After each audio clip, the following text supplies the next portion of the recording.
Good morning, everybody.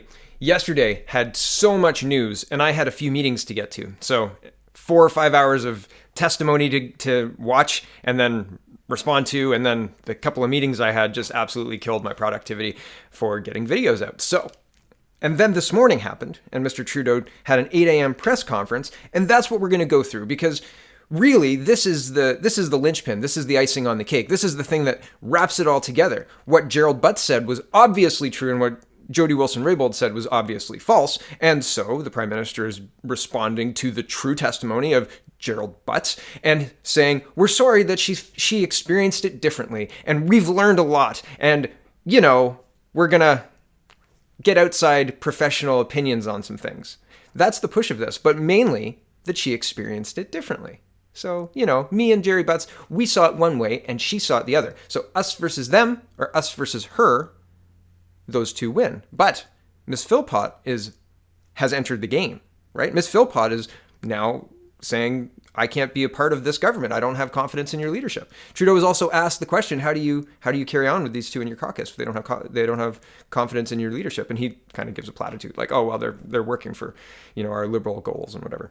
It's very interesting. This whole press conference is carry on. Nothing to see here. Everything's fine. We learned our lesson, and we're still going to give SNC a deal. Pay no attention when Mr. Levied gives them a deal as the AG. Ha! That's essentially what's happening here. But I'm going to show you clip by clip the things that I found most important, and I'm gonna try and do a Wernick video and a Butts video. I have the Butts video all composed and everything. I've got my notes, but it's a very long video, and realistically, the news is so fast, it's a bump in the road at this point in time, because he didn't swear an oath. He didn't swear in. Honest to goodness, he didn't. So anyway, here's Justin Trudeau saying, Jody Wilson-Raybould, she experienced it differently. Each of these interactions was a conversation among colleagues about how to tackle a challenging issue. Each came at a time when my staff and I believed that the former Minister of Justice and Attorney General was open to considering other aspects of the public interest. However, I now understand that she saw it differently. Right? So she saw it differently. And so moving forward, the obvious differently being incorrect. And so I'll move forward as I'm correct and she is incorrect. And, Gerald Butts confirmed that yesterday. Hold on, I'll cue up the next clip. Okay, one of the AG's responsibilities is to bring to the Prime Minister any concerns. She told him, or she testified on the other week, saying that on the 17th, she told him to back off. Okay, well, here he is saying, I wish that she'd come to me and brought her concerns to me, that, she was feeling pressured and that people should not talk to her about SNC because she'd made up her mind. But again, she testified that on the 17th that she did that and told him to back off. Here he is talking about transparency and having a staff that feel comfortable, or having a caucus and cabinet that feels comfortable coming to him when they have concerns. Ability. One of the things central to my leadership is fostering an environment where my ministers, caucus, and staff feel comfortable coming to me when they have concerns. Indeed, I expect them to do so. In Ms. Wilson-Raybould's case, she did not come to me, and I wish she had. So, is he experiencing it differently? I guess that's the only real way we can interpret that. If somebody comes to you and says, hey man, back off. You guys can't talk to me about this SNC thing. And they hear SNC and nothing else. I mean, that's probably experiencing something differently, right? He invokes his father in the next, at 5 minutes, 44 seconds, he talks about his dad at length. And Pierre Trudeau is, a polarizing figure to say the least, just like his son. The other thing is, they're trying to tell everybody they learned a few things. So I'm going to cue up the learned a few things part. So here's the we learned some things clip. This has been a tough few weeks. Canadians expect and deserve to have faith in their institutions and the people who act within them. Almost every day as Prime Minister, I learn new things. So I can tell you without a doubt that I have taken and will continue to take many lessons from these recent days and weeks. So again, this is very poor acting. I've learned some things, but I'm not going to state what I've learned. I've learned things. There are definitely things like squares and rectangles and hexagon. Is that what that one's called? Hexagon? They didn't tell me there was going to be a test. Mr. Trudeau, my goodness. Okay, and he says we're going to be asking for professional advice. Now, this professional advice thing seems to be one avenue for giving the Attorney General plausible deniability. Like, oh, I didn't know that was going to happen. You know, I can't believe that's the law now. Oh my goodness. Oh, well, it's the law and we're not going to do anything about it. They were saying to her, according to her testimony, that she could consult other people. Meanwhile, she's the Attorney General and she can read and interpret the law. And she had said that she had read and interpreted the law and said that she'd made a final decision and said back off. But they keep asking for outside professional opinions. And he cites that again here, and I'll line up the next clip, but he cites looking for an outside professional opinion. I think this is a signal that they're going to use that same tactic with the new Attorney General, because they said yesterday during Mr. Butt's testimony that new evidence requires the Attorney General to come at the case with fresh eyes. So that says to me, shortly there will be new evidence introduced in the SNC-Lavalin case, and the brand new Attorney General, whose job it is to get SNC a deal, will have to look at that SNC with fresh eyes. Fresh eyes being, you have to scrub this whole affair, everything. You have to look at it totally, completely with fresh eyes, right? So there's your get out of jail free card. We're just going to introduce some new evidence. That's what's going to happen. Or that's my speculation of what's going to happen. Anyway, I'll cue up the clip, and here's Justin Trudeau talking about our government getting stronger for having wrestled with these issues. Yeah, sure. And we'll be asking for professional opinions on a whole host of things. Hold on. Here it is.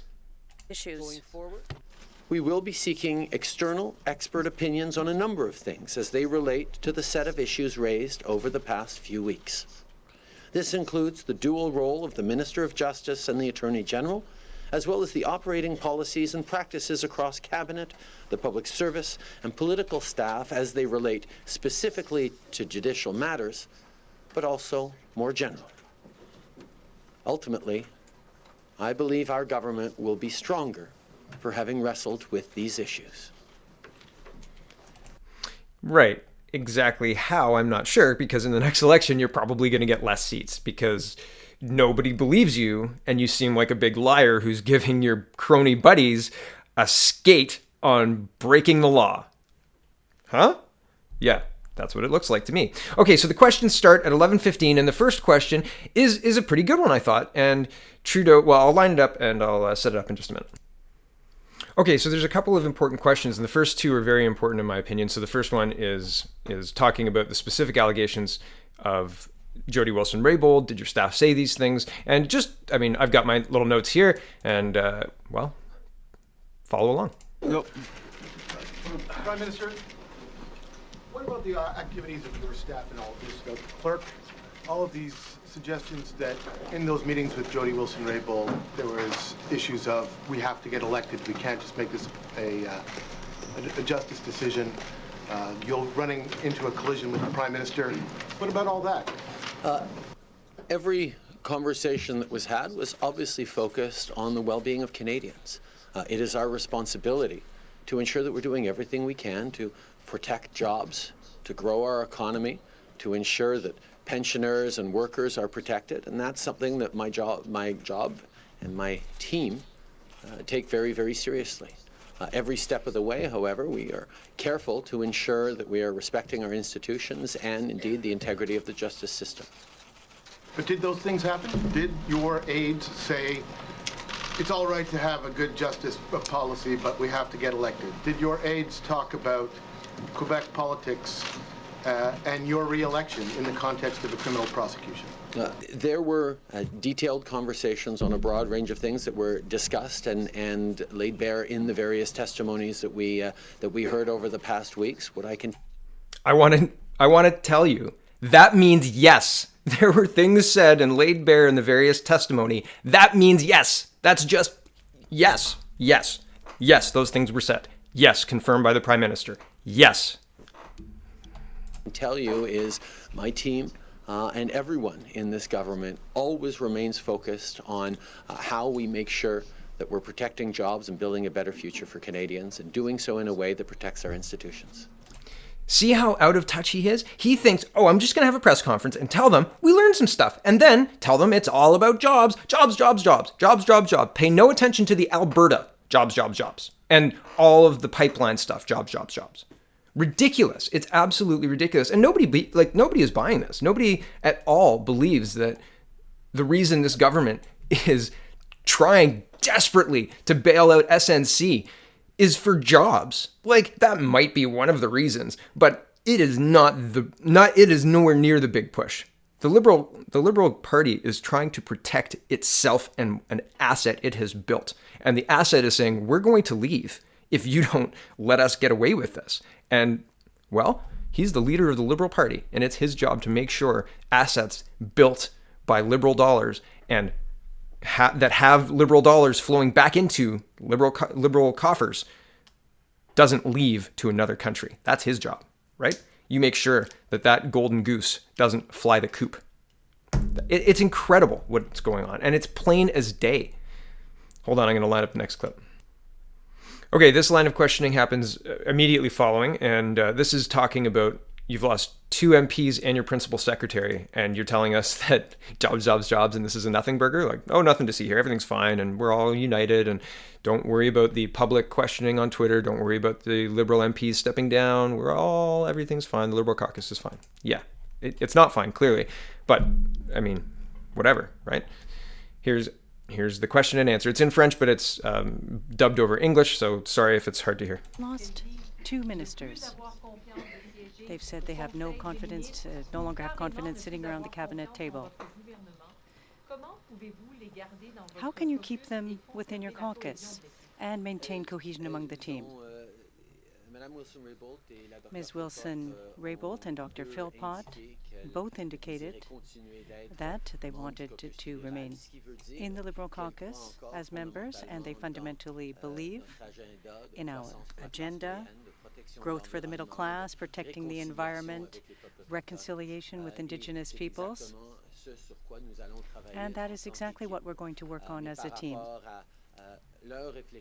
As regards to their reflections, you'll need to ask the... So I can't talk to what they think, but here's what the Liberals are standing for. That was a little stump speech there. So it was a little pivot, a little turn, right? I'm not going to talk about the MPs who have no confidence. I'm not going to talk about anything but our collective Liberal vision, right? That's the idea. But the question is, how do you keep 2 MPs, high-profile MPs who have publicly stated they have no confidence in your leadership in caucus? You have to eject them. If somebody in Andrew Scheer's caucus publicly said that they had no confidence in Andrew Scheer's leadership, Andrew Scheer rejects that person from caucus or ejects them from caucus. That's just what happens. You can't, that does not stand in politics. You can't be questioning the leader openly. It doesn't work that way, right?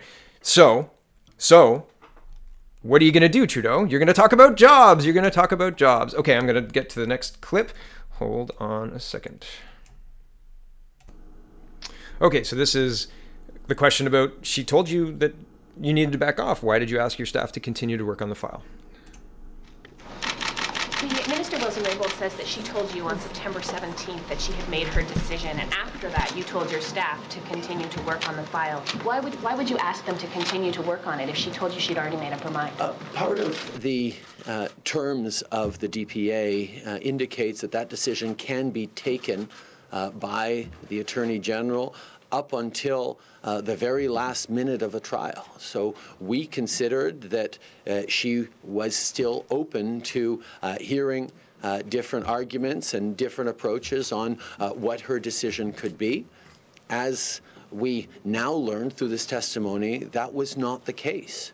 But like I said, there was an erosion of trust, a lack of communications to me and to my office about her state of mind on this, and that is certainly something that I'm having to reflect on as a leader, and that I'm looking forward to improving on as we go forward. I've always tried to foster an environment in which people can come and share with me their concerns, large or small, whether they be cabinet ministers or caucus members, but there's always room for improvement, obviously.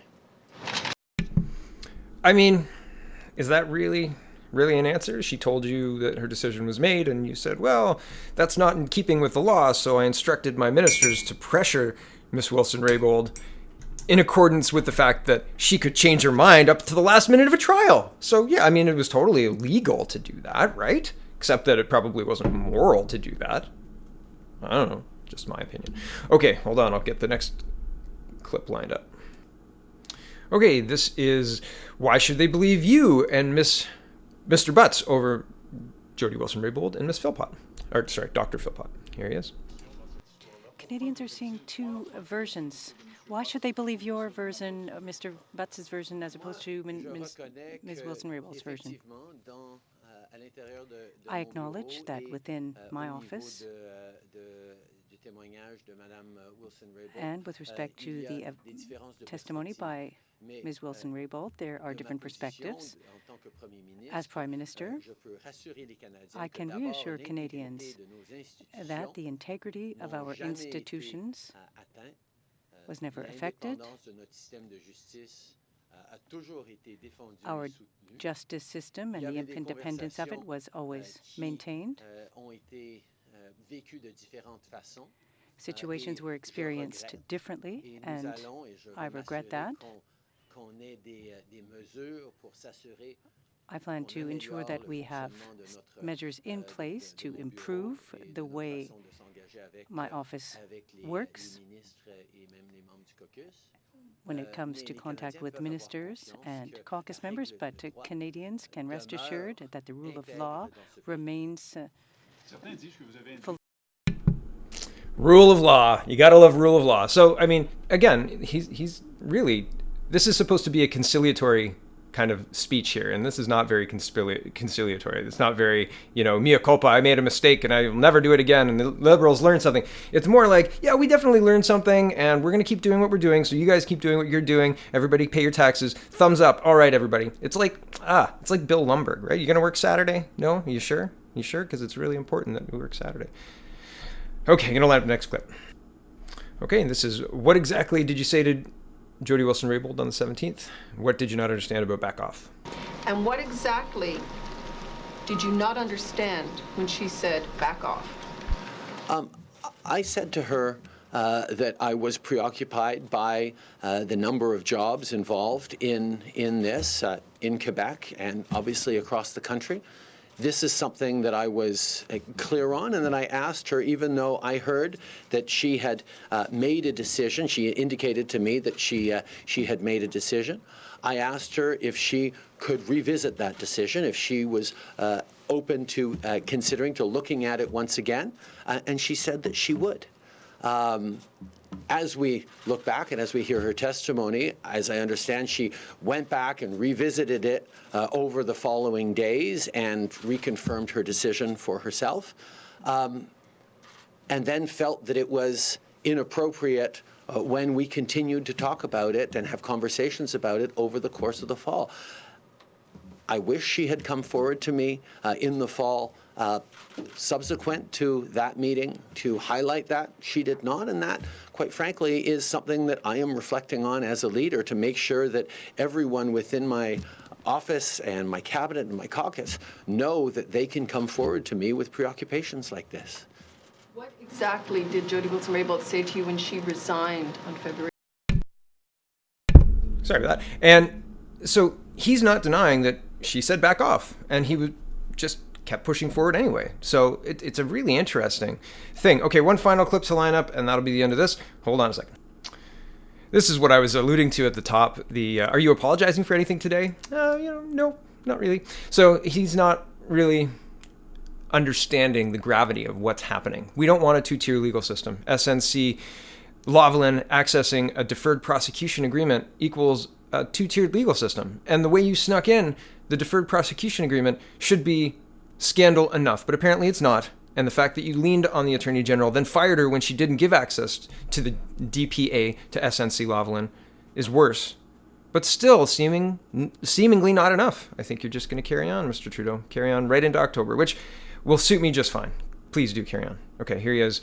Are you apologizing for anything today, sir? No. Nope. With Global. Prime Minister, thank you for taking our questions today. Just to clarify, are you apologizing for anything today? I will be making an Inuit apology this afternoon, but in regards to standing up for jobs and defending the integrity of our rule of law, I continue to say that there was no inappropriate pressure. I'm obviously reflecting on lessons learned through this, and I think Canadians expect that of us, that any time we go through periods of internal disagreement and indeed challenges to internal trust as we have, there are things that we have to reflect on and understand and do better next time. Abigail Beeman taking the follow-up question. Both Mr. Warnick and Mr. Butts testified that they had no direct empirical evidence of this $9,000 potential job loss, that number that kept being floated around. Did you have any evidence of 9,000 jobs potentially being lost? We had heard representations from various sources, including the company itself, that this was an issue of deep concern to them and that it would potentially have consequences as dire as the company having to leave Canada altogether. And that would be something that obviously would have a severe impact on the thousands of people employed right across the country. So not only is he not apologizing, he is tap dancing away from the question of where did you get the 9,000 job number to we couldn't possibly lose that many jobs. It's incredibly, incredibly bad for Canada to lose that many jobs. Well, I mean, debatable. The work would still need to get done. You just wouldn't give it to SNC-Lavalin, right? Like this is not a quagmire. This is not nearly the quagmire you're trying to make it out to be, really. Like this is government contracts. It's not like the work is disappearing and the company's packing up and taking it all to England. This is Canadian government contract work. Give it to another firm. Give incentives for hiring former SNC people. What is wrong with you? Like, honestly, what is wrong with you? Okay. So, thank you everybody for watching. I apologize for not getting to my other videos yesterday. And, well, check out the People's Party of Canada.ca. Have a wonderful, wonderful day.